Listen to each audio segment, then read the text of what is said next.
More, let's speak to our regional correspondent, Jan Camenzind Broomby, joining us from Taiwan. Hello to you. Jan, this is one of those events where, regardless of what's on the official agenda, there's a lot of attention paid to what happens on the sidelines.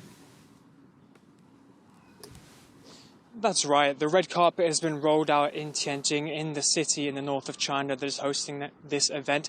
And as the red carpet has been rolled out, leaders from around the globe, from around the global south, have been rolling in. Today, we've seen Narendra Modi meeting with Xi Jinping already. And of course, we're going to be watching closely for the official readouts from this summit, for the official statements that come out, the agreements that may or may not be made in the coming days as these discussions take place between these leaders of the global south. But one other really important thing to be looking at is the fact that this organization, this Shanghai Cooperation Organization, is often seen as its greatest strength being its convening power, its ability to get these world leaders together, sat around a table and speaking to each other. And so we're going to be watching the sidelines, those meetings taking place already before the Tianjin event has even begun. Narendra Modi meeting with Xi Jinping, the president of China meeting with the prime minister of India, those two massive countries in Asia, two countries that have had more frosty relations ever since 2020 when there were border clash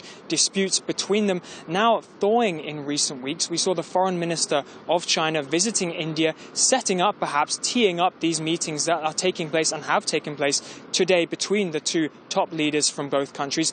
Modi coming out and saying that there is an atmosphere of calm and stability. Xi Jinping urging that the two countries should be cooperating and not in competition with each other as we move forward, and as these country leaders try to set up perhaps what many see as an alternative to a Western-led or a United States-led global diplomatic system. Yeah, and Beijing certainly enjoying the attention this is giving it, turning this into a bit of a spectacle that lasts beyond this SCO, doesn't it?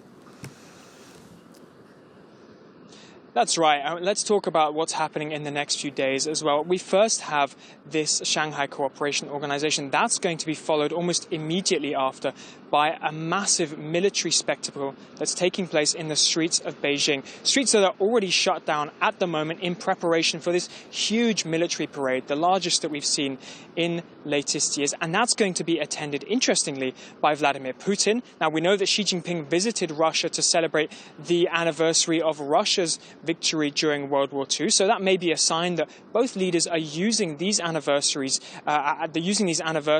to further their own relationship. This parade, of course, celebrating the victory of China in World War II and the end of World War II in Asia. But interestingly, also, we have Kim Jong-un, who is also going to be attending. Now, this would be the first time he's met Xi Jinping in years. It's also going to be the first time that Kim Jong-un is attending an event that has multiple national leaders from around the world. A signal also, perhaps, that this is being used by Kim as an opportunity to gain legitimacy on the international stage and also gain legitimacy domestically by attending this big military parade that China is holding in conjunction with or immediately after the Shanghai Cooperation Organization. Russia, of course, also increasingly reliant on China as sanctions from the West and the West cutting it off from its banking system bite into Russia's economy. China is Russia's largest trading partner. It relies on it economically, and the fact that Vladimir Putin is visiting first the Shanghai Cooperation Organization and then subsequently also will be attending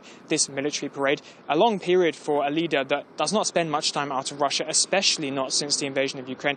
Well, that's a symbol that this is a relationship with Xi Jinping that he wants to invest in. All right, Jan, thank you very much. Jan Camenzind Broomby reporting from Taipei.